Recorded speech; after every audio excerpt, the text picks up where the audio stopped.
2026 साल उजाडला आहे आणि महाराष्ट्राच्या आर्थिक जगातनं काहीतरी खूप इंटरेस्टिंग घडतंय. हो. आतापर्यंत कसं होतं की विकास किंवा चांगली नोकरी म्हणजे डोळ्यासमोर फक्त दोनच शहरं यायची, मुंबई आणि पुणे. अगदी. पण आता हे चित्र हळूहळू बदलतंय आणि त्याच बदलावर आपण आज बोलणार आहोत. आपल्याकडे एक जबरदस्त रिपोर्ट आहे, executive strategic overview, the non metro economic landscape of 2026. हो, आणि हा बदल काही योगायोग नाहीये. यामागे एक मोठी तयारी आहे. समृद्धी महामार्ग असेल किंवा औरंगाबाद आणि नाशिकमधले इंडस्ट्रीयल कॉरिडॉर, अच्छा. यांसारख्या मोठ्या पायाभूत सुविधांमुळे आता फक्त मुंबई पुणेवर अवलंबून न राहता या लहान शहरांमध्ये स्वतःची एक आर्थिक दुनिया म्हणजे एक इकोसिस्टम तयार होत आहे. म्हणजे ही चर्चा फक्त नोकरी शोधण्यापुरती नाही, तर प्रोफेशनल पर्सोना समजून घेण्याबद्दल आहे. म्हणजे तुमचं शिक्षण, अनुभव आणि तुम्ही कुठे राहता. बरोबर. यानुसार तुमची व्यावसायिक ओळख काय असू शकते हे समजून घेणं महत्वाचं आहे.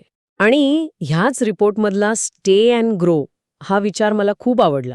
म्हणजे प्रगतीसाठी आता आपलं गाव, आपलं शहर सोडायची गरज नाही. अगदी.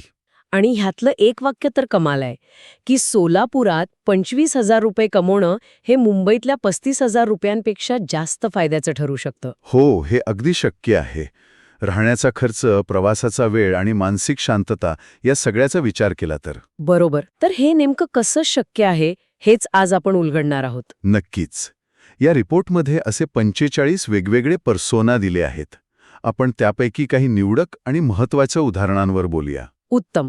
चला तर मग सुरुवात करूया आपल्या अर्थव्यवस्थेच्या कण्यापासून, म्हणजे 10वी पास कर्मचारी वर्गापासून. हो, हे लोक लॉजिस्टिक्स, मॅन्युफॅक्चरिंग या क्षेत्रांचा आधार आहेत, पण अनेकदा त्यांची कमाई एका मर्यादेत अडकून राहते. ज्याला रिपोर्टमध्ये लो स्किल ट्रॅप म्हटलंय. समजा नाशिक किंवा औरंगाबाद सारख्या शहरातला एक तरुण घेऊया, जो डिलिव्हरी पार्टनर म्हणून किंवा एखाद्या कंपनीत हेल्पर म्हणून 9,000 ते 12,000 रुपये कमवतो. यातून तो बाहेर कसा पडणार? इथेच टेक्निकल स्किल जंप ही संकल्पना खूप महत्त्वाची ठरते. म्हणजे सामान्य मजूर न राहता एक कुशल ऑपरेटर बनणं. ओके. याच रिपोर्टमधलं पहिलं उदाहरण बघूया. या तरुणाने डिलिव्हरीचं काम करण्याऐवजी एखाद्या इंजिनिअरिंग वर्कशॉपमध्ये हेल्पर म्हणून सुरुवात करायला हवी. पण थांबा, इथे मला एक व्यावहारिक प्रश्न विचारायचा आहे.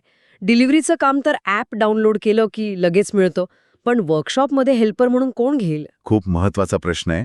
अनेक वर्कशॉप्सना काम करण्यासाठी हातांची गरज असतेच. तिथे कदाचित सुरुवातीला पगार कमी मिळेल, पण शिकायला खूप काही मिळतं. आणि तिथे शिकून पुढे काय?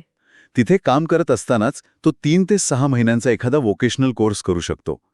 आजकाल स्किल डेव्हलपमेंटसाठी अनेक सरकारी योजना आहेत. जसं की? तो CNC किंवा VMC मशीन ऑपरेटर बनण्याचा कोर्स करू शकतो. एक मिनिट, CNC किंवा VMC म्हणजे नेमकं काय? अनेकांना हे शब्द नवीन असतील. बरोबर, चांगला प्रश्न आहे. सोप्या भाषेत सांगायचं तर कॉम्प्युटरच्या मदतीने धातूला अचूक आकार देणाऱ्या ऑटोमॅटिक मशीन्स चालवायला शिकणं. अच्छा. हे कौशल्य शिकल्यावर त्याचा पगार थेट 14,000 ते 18,000 रुपयांपर्यंत पोचू शकतो. म्हणजे हेल्पर म्हणून 12,000 मिळवण्याऐवजी तो एक कुशल ऑपरेटर म्हणून जास्त कमावतो. हा आहे हेल्पर टू ऑपरेटर प्रवास. वा, म्हणजे कामाचं स्वरूप बदलून कमाईत थेट 40-50% वाढ. ही खूप मोठी उडी आहे.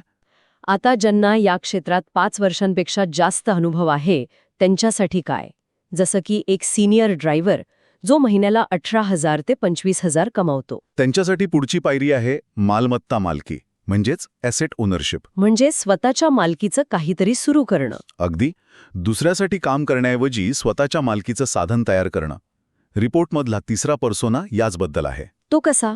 मुख्यमंत्री रोजगार निर्मिती कार्यक्रम CMEGP सारख्या सरकारी योजनांमधून 10 लाखांपर्यंत कर्ज घेऊन तो स्वतःची छोटी कमर्शियल गाडी म्हणजे SCV खरेदी करू शकतो. आणि यात सरकारकडून काही मदत मिळते का? हो, नक्कीच.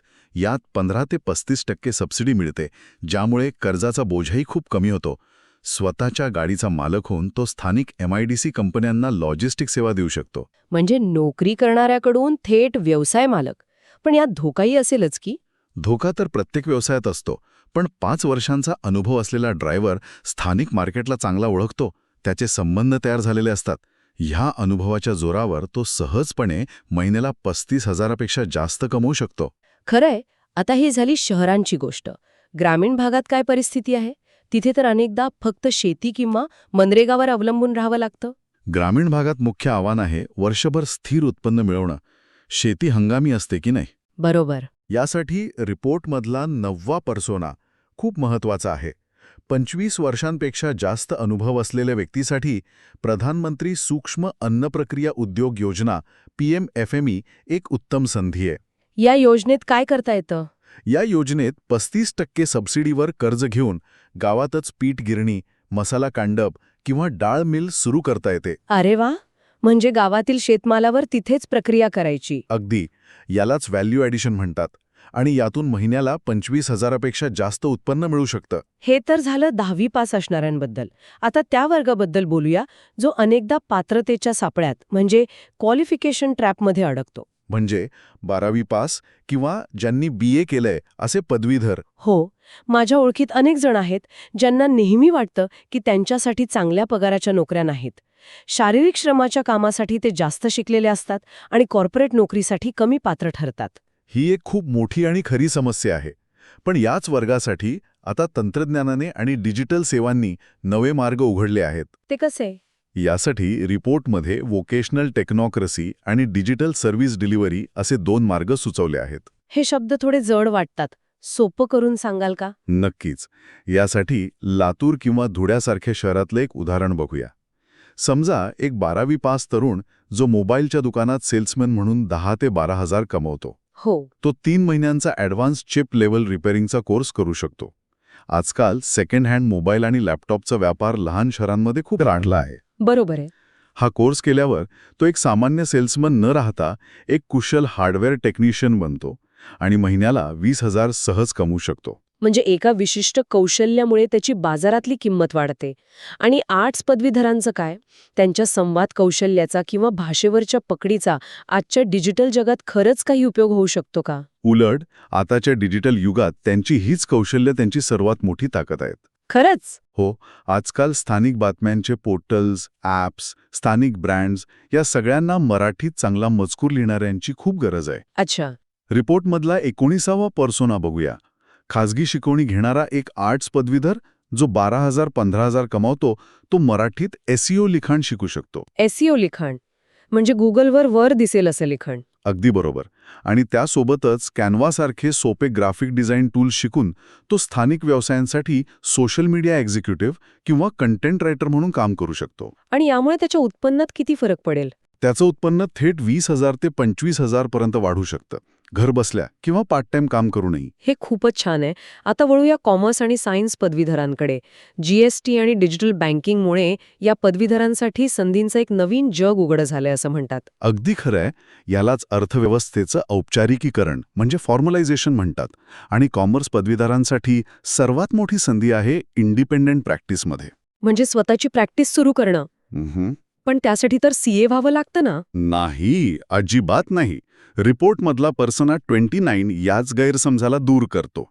टियर 2 शहरांमधला एक अकाउंटंट ज्याला 2 ते 5 वर्षांचा अनुभव आहे, तो GST प्रॅक्टिशनर GSTP ही सरकारी परीक्षा पास होऊ शकतो. अरे वा, हे खूपच रोचक आहे.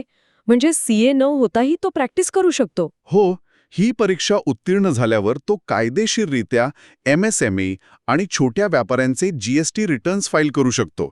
आणि प्रत्येक छोट्या व्यापाऱ्याला महागडा CA परवडत नाही की नाही. खरंय. म्हणजे इथे खूप मोठी बाजारपेठ आहे. अगदी. हा GST प्रॅक्टिशनर महिन्याला सहज 35,000 ते 50,000 रुपीज कमवू शकतो. आणि सायन्स पदवीधरांचं काय? विशेषतः जे फार्मा किंवा शेती क्षेत्रात आहेत. त्यांच्यासाठी हाय व्हॅल्यू टेक्निकल सर्व्हिसेसमध्ये संधी आहेत. पर्सोना क्रमांक 37 पाहूया. नाशिक किंवा औरंगाबाद सारख्या फार्मा हबमध्ये BSc केमिस्ट्री झालेला तरुण सुरुवातीला क्वालिटी कंट्रोल म्हणजे QC विभागात 12,000-15,000 कमवतो. ओके. त्याने GMP म्हणजेच गुड मॅन्युफॅक्चरिंग प्रॅक्टिसेसचं सर्टिफिकेशन करून क्वालिटी अश्युरन्स म्हणजे QA विभागात जायला हवं. थांबा. QC आणि QA हे जवळपास सारखंच वाटतंय. यात नेमका फरक काय आहे आणि पगारात एवढा फरक का पडतो? खूप चांगला प्रश्न आहे. QC मध्ये फक्त तयार झालेल्या उत्पादनाची तपासणी म्हणजे टेस्टिंग असते. अच्छा. पण QA मध्ये संपूर्ण प्रक्रिया तपासली जाते. म्हणजे कच्चा माल कसा आला, उत्पादन कसं झालं, त्याचं डॉक्युमेंटेशन. ही जास्त जबाबदारीची आणि कौशल्याची भूमिका आहे. त्यामुळे तिथे पगार थेट 20,000-25,000 पर्यंत जातो. समजलं.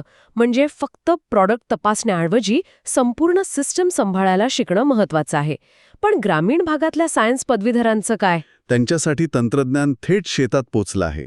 रिपोर्टमधला 44वा पर्सोना याचबद्दल आहे. एक BSc ॲग्रिकल्चर झालेला तरुण ॲग्री ड्रोन पायलट बनू शकतो. Drone pilot? गावात? हे तर एखाद्या सिनेमातल्या गोष्टीसारखं वाटतंय. हे आता सिनेमात नाही तर वास्तवात उतरलं आहे. ड्रोन दीदीसारख्या सरकारी योजनांमुळे आता शेतीसाठी ड्रोन खरेदीवर मोठी सबसिडी मिळते. आणि यातून कमाई कशी होते? एक ॲग्री ड्रोन पायलट पिकांवर औषध किंवा खत फवारणीची सेवा देऊ शकतो आणि प्रति एकर दराने शेतकऱ्यांकडून शुल्क आकारतो. हे एक आधुनिक आणि जास्त उत्पन्न देणारं काम आहे, ज्यात महिन्याला 20,000 25,000 सहज कमवता येतात. तर आजच्या या सविस्तर चर्चेतून एक गोष्ट अगदी स्पष्ट होतीये. Stay and grow. हो, चांगल्या कमाईसाठी आणि प्रगतीसाठी आता आपलं गाव किंवा शहर सोडून मुंबई पुण्यालाच जायला पाहिजे असं काही नाही. अगदी. आणि या संपूर्ण विश्लेषणाचे 3 मुख्य आधारस्तंभ आहेत, जे आपल्याला लक्षात ठेवायला हवेत. म्हणजे या सगळ्या पर्सनामधून निघणारं सार, बरोबर? हो. पहिला आणि सर्वात महत्त्वाचा आधारस्तंभ म्हणजे पदवीपेक्षा प्रमाणपत्र महत्त्वाचे. Credential over degree. याचं एखादं उदाहरण? तुमची BComची डिग्री आहे, यापेक्षा तुम्हाला टॅली आणि GST रिटर्न्स फाईल करण्याचं सर्टिफिकेट आहे, हे जास्त महत्त्वाचं ठरतंय. CNC ऑपरेटर, ड्रोन पायलट, ही सगळी याचीच उदाहरणं आहेत. बरोबर. तुमच्याकडे कागदावर काय आहे यापेक्षा तुम्हाला प्रत्यक्ष काय येतं यावर लक्ष केंद्रित करायला हवं. दुसरा आधारस्तंभ कोणता? दुसरा आहे मालमत्ता मालकी, ॲसेट ओनरशिप. एक ठराविक अनुभव आल्यानंतर पगारावर अवलंबून न राहता स्वतःची गाडी, दुकान किंवा सर्व्हिस सेंटर सुरू करणं हे संपत्ती निर्माण करण्याचं खरं साधन आहे. आणि तिसरा आहे डिजिटल साधनांचा स्थानिक भाषेत वापर, डिजिटल लोकलायझेशन. आजच्या काळात यशस्वी होण्यासाठी इंग्रजीच यायला हवं असं नाही. सोशल मीडिया, टॅलीसारखी साधनं स्थानिक गरजेनुसार मराठीतून वापरता येणं ही एक खूप मोठी ताकद आहे. आज आपण वैयक्तिक प्रगतीच्या मार्गांवर बोललो, वेगवेगळे पर्सोना पाहिले, कमाई वाढवण्याचे मार्ग समजून घेतले. पण जाता जाता माझ्या मनात एक मोठा प्रश्न येतोय. विचारा ना, जेव्हा हजारो तरुण तरुणी हे मार्ग स्वीकारतील, जेव्हा एकाच वेळी नाशिक, लातूर, अकोला यांसारख्या शहरांमध्ये हजारो कुशल टेक्निशियन, डिजिटल मार्केटर आणि छोटे व्यावसायिक तयार होतील, तेव्हा या सामूहिक बदलाचा त्या शहरांच्या आणि जिल्ह्यांच्या सामाजिक राजकीय जडणघडणीवर काय परिणाम होईल? जेव्हा स्थानिक पातळीवर संपत्ती आणि कौशल्य वाढेल, तेव्हा कोणती नवीन आव्हानं आणि संधी निर्माण होतील यावर विचार करायला हरकत नाही.